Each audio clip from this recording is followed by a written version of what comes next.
दोस्तों, महात्मा बुद्ध कहते थे कि मानव शरीर स्वास्थ्य का रहस्य है। इसीलिए अतीत पर शोक मत करो, भविष्य की चिंता मत करो। बुद्धिमानी तो यही है कि आप अच्छे तरीके से अपने वर्तमान को जिएं।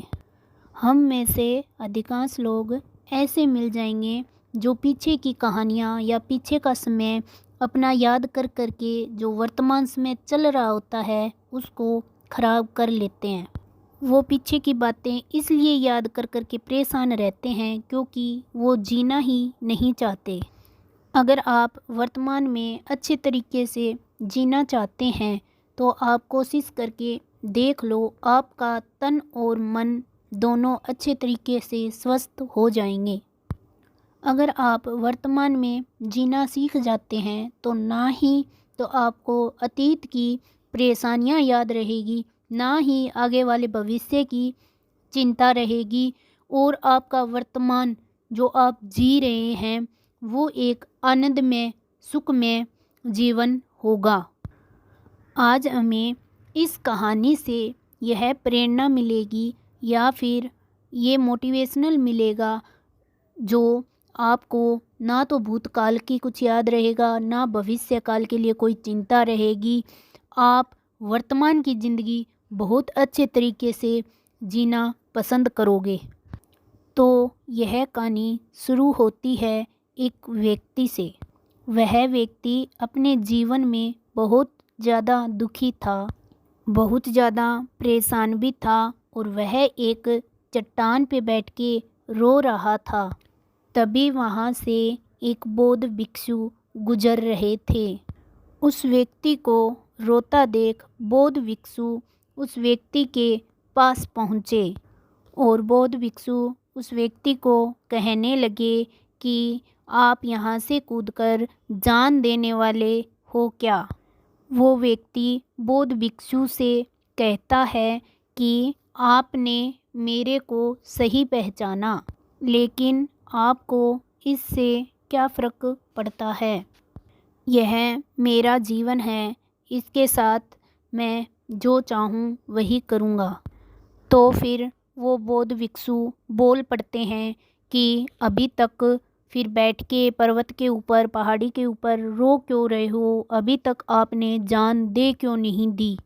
इस बात को सुनकर वह व्यक्ति बहुत क्रोधित हो जाता है और कहता है कि देखिए महाराज, मैं यहाँ पर जो करने आया हूँ वो तो मैं करूँगा ही, आपको इसमें दखलंदाजी करने की आवश्यकता नहीं है। इतना कहकर वह व्यक्ति फूट फूट कर चिल्ला चिल्ला कर ज़ोर ज़ोर से दहाड़े मारकर रोने लगता है। तभी बौद्ध भिक्षु कहते हैं, रो रो मत, पहले मेरे को आप यह बताओ कि आप यहाँ पर सब कुछ छोड़ छाड़ कर आए हो क्या, या फिर अपने साथ कुछ लाए हो। तभी वह व्यक्ति उत्तर देता है कि हे गुरुवर, मैं तो सब कुछ छोड़ छाड़ के अकेला ही आया हूँ। मेरे पास अब कुछ नहीं है और ना ही मेरे पास कुछ खोने के लिए बचा है, तो फिर मैं जीकर क्या करूँगा। यह सारी बातें सुनकर फिर बौद्ध भिक्षु उस व्यक्ति से कहते हैं, तो फिर तू अपने सर पे इतना वजन लेके या फिर इतनी जिम्मेदारी लेके क्यों परेशान हो रखे हो। यह बात सुनकर वह व्यक्ति आश्चर्यचकित होता है। हे गुरुवर, मैं कौन सा बोझ लेके परेशान हूँ या फिर ढो रहा हूँ, मेरे तो हाथ खाली हैं और मेरे पास कुछ भी नहीं है। तभी बौद्ध भिक्षु कहते हैं कि तुम्हारी सांसें भी ठीक से नहीं चल पा रही है। तुम यहाँ आए तो हो दुनिया छोड़ने और फूट फूट के रोए जा रहे हो। एक खाली इंसान कभी भी ऐसा नहीं करता है। जो कंगाल हो चुका हो, जिसके पास कुछ भी नहीं बचा हो, भला वह व्यक्ति ऐसे फूट फूट के क्यों रोएगा। यह सब सुनकर वह व्यक्ति और ज़्यादा क्रोधित हो जाता है। और बौद्ध भिक्षु से वह व्यक्ति कहता है कि आपको इससे क्या मतलब है। तभी वो बौद्ध भिक्षु उस व्यक्ति से कहते हैं कि तुमने कभी अपने अंदर झांकने की कोशिश की है? तुमने कभी सोचा है तू कितना बोझ लेके जी रहा है, या फिर इतनी जिम्मेदारी लेके 2 कंधों पे कैसे इसका वजन ढो पा रहा है? इन सभी बोझ को कब तक ढो पाओगे आप? इस बोझ को यहीं पर उतार दो और थोड़े हल्के हो जाओ। कब तक इस बोझ के नीचे दबे रहोगे? जब ये सारी बातें बौद्ध भिक्षु के मुँह से उस व्यक्ति ने सुनी तो वह तुरंत ही बौद्ध भिक्षु के चरणों में गिर पड़ा और वह व्यक्ति कहने लगा, हे गुरुदेव, आज तक मेरे को इतना किसी ने नहीं समझा। कई लोग यहाँ से आए और गुजर गए, यह सच बात मेरे को किसी ने भी नहीं कही। आपने तो मेरे मन की बात पढ़ ली, यहाँ तक कि मेरे घर वाले भी मुझे नहीं समझ पाए। आपने तो मुझे एक बार में ही समझ लिया या पढ़ लिया। आगे फिर वह व्यक्ति कहता है कि आप मेरी इस समस्या का कोई समाधान कर सकते हैं? तो बौद्ध भिक्षु कहते हैं, कहाँ है समस्या? तो वह व्यक्ति कहता है, वह समस्या मेरे घर पे है, आप मेरे साथ चलिए। बौद्ध भिक्षु कहते हैं कि समस्या आपके घर पे नहीं है। तो वह व्यक्ति कहता है, नहीं नहीं गुरुवर, समस्या मेरे घर पर ही है। आप मेरे साथ एक बार मेरे घर पर चलकर तो देखिए। बौद्ध भिक्षु कहते हैं कि समस्या तुम्हारे घर पे नहीं है, समस्या तुम्हारे अंदर ही है। क्या तुमने कभी अपने अंदर झांकने की कोशिश की है? सारी समस्याएं तुम्हारे अंदर या भीतर ही है। जब तक तुम उस समस्या का समाधान नहीं करोगे तब तक आपको हर जगह समस्या ही समस्या दिखाई पड़ेगी। और अगर समस्या तुम्हारे घर पर है तो तुम इस पहाड़ की चोटी पर बैठ के क्या कर रहे हो?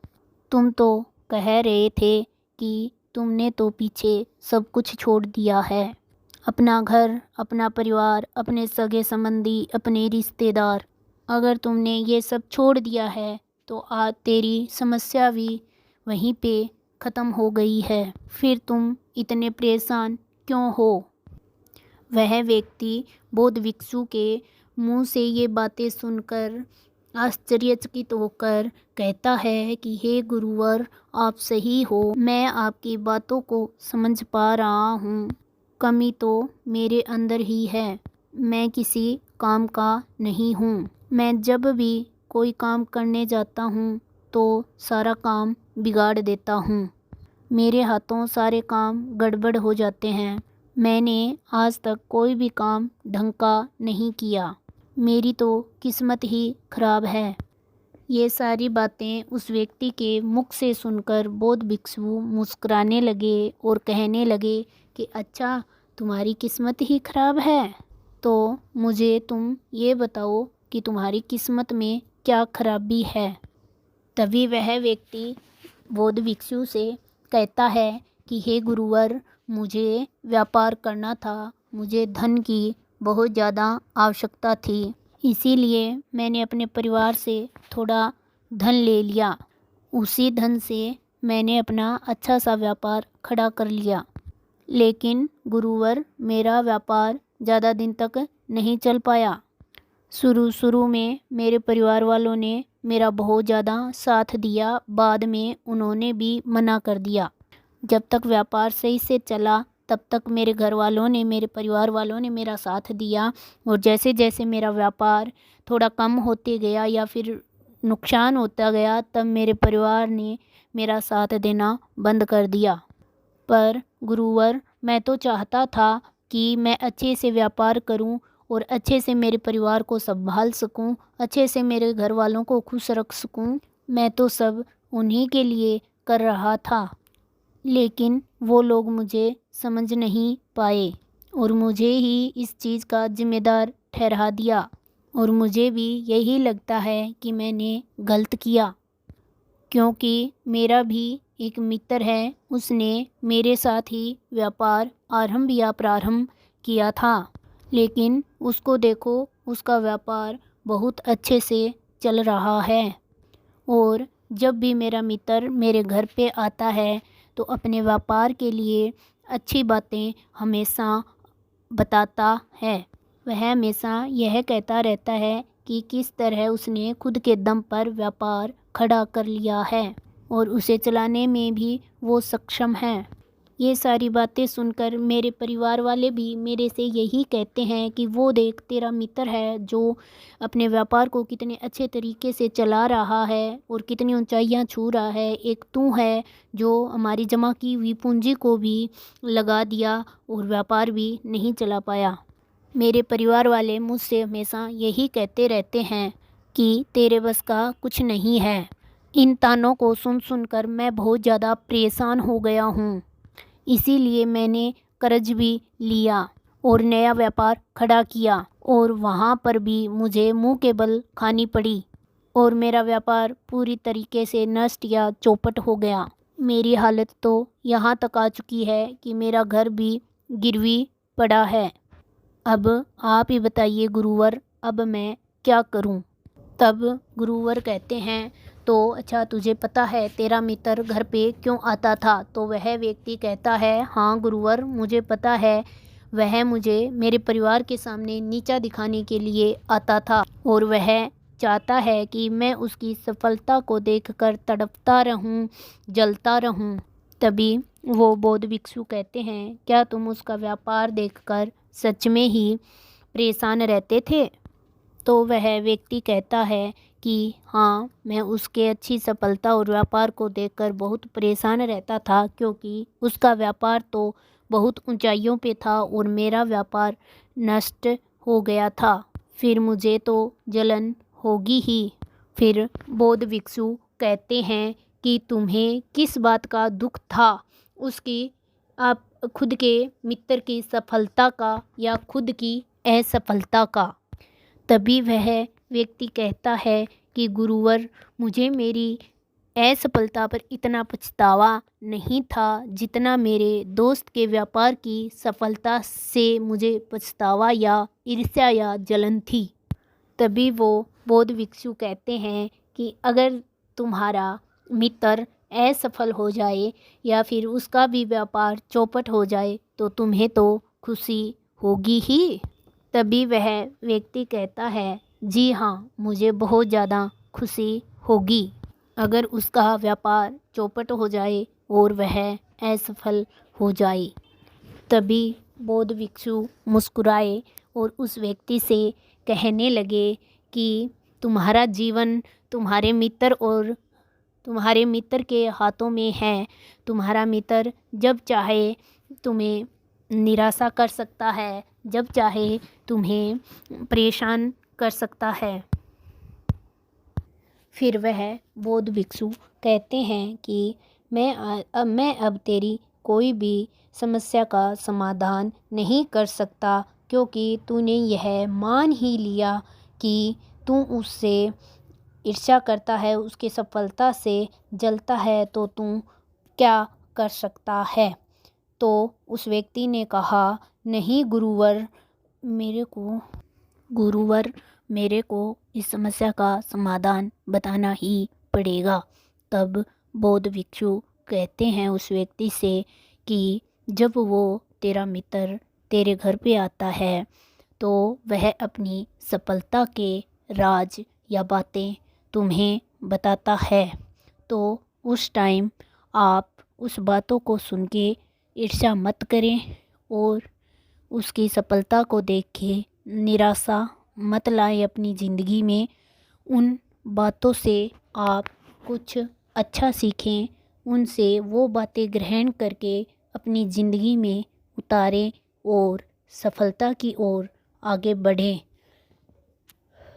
इस स्टोरी से या इस कहानी से हमें यह शिक्षा मिलती है कि जब कोई अपने आसपास में या फिर अपने रिश्तेदार में आगे बढ़ता है या सफलताओं की ओर जाता है तो निराशा मत हो या फिर अपनी ज़िंदगी में वर्तमान समय को ख़राब मत करें और अपनी सफलताओं के लिए कोशिश करते रहें और आगे बढ़ते रहें। अगर हमारी स्टोरी आपको पसंद आई हो तो चैनल सब्सक्राइब करें, लाइक करें, शेयर करें, कमेंट करें।